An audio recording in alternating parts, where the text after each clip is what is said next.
When I came out of Christianity, there were a few things I was taught or learned about that either still ring true today, or it taught me to love the opposite of what I was taught. So, number 11, growing up in an extreme isolated version of Christianity taught me how to live and cope inside my own brain. When you're so isolated and just kept away from anything that doesn't line up with my parents' extreme beliefs and expectations, I learned to be self-sufficient. I didn't know what autonomy and agency were, but I grew to trust myself, to trust what I wanted and not what anyone else wanted. I learned how to live within my own brain because anything beyond that was not acceptable, wasn't accepted, and was genuinely seen as a target or as a threat. This taught me how to be comfortable as an introvert. It taught me to pursue what I wanted. It taught me to rely on no one else but myself. And being an atheist now kind of taught me how to be the opposite of what everyone wants for me.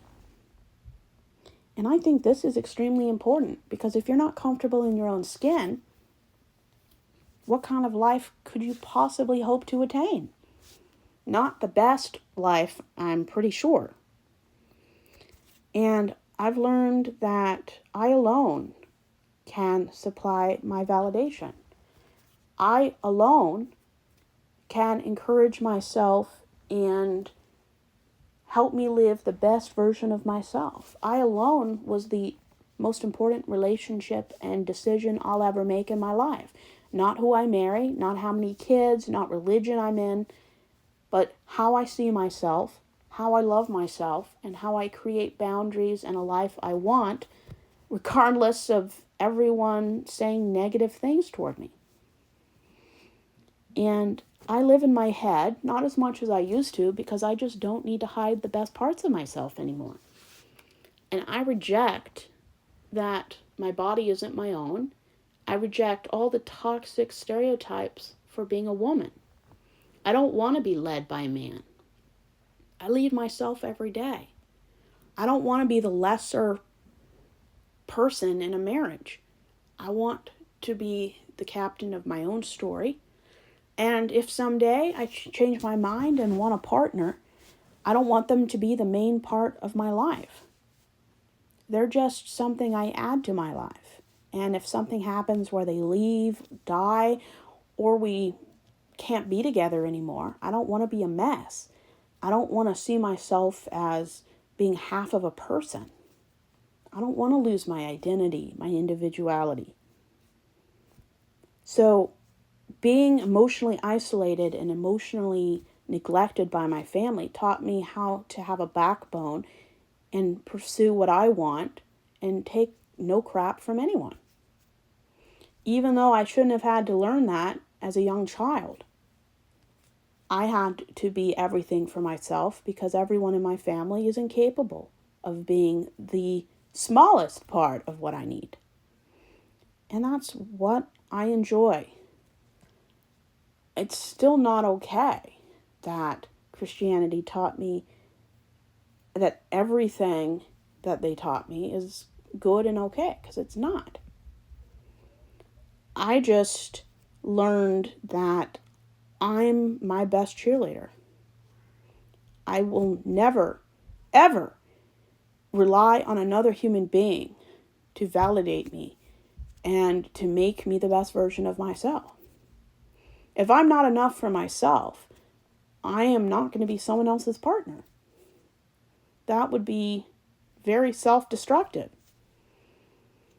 If I'm not the best version of myself, pursuing what I want, knowing what I want, I don't feel I have any business bringing someone else around. And I love living in my head, but I try to live outside my head a lot too. And sometimes I just have to learn to put how I feel into words so I don't have to live in my head as much anymore. And that's something that's hard to learn and it's hard to maintain, but it's important. I don't need a God. I don't need a partner. I don't need kids. I don't need anybody to make me feel good about myself. Because if I can't make myself happy that I'm alive and pursue what makes me happy, then I have no business being that to anyone else. Because if you can't make yourself happy, nobody else could possibly do it for you.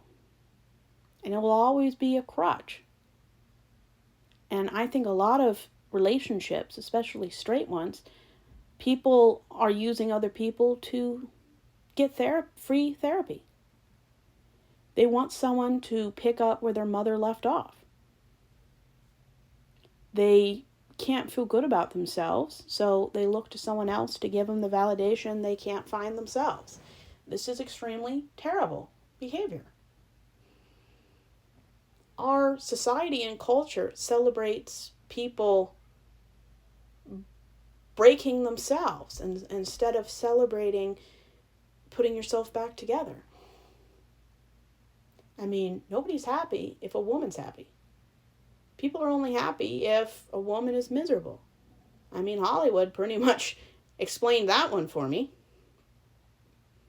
And women are not love interests. They're not plot devices. They're people.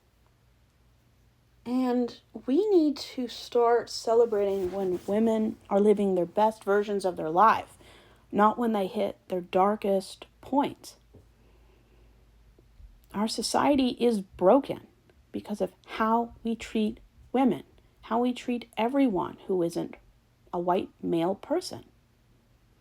And if religions and institutions do very little to maximize people's potential, then maybe there's something wrong with these religions.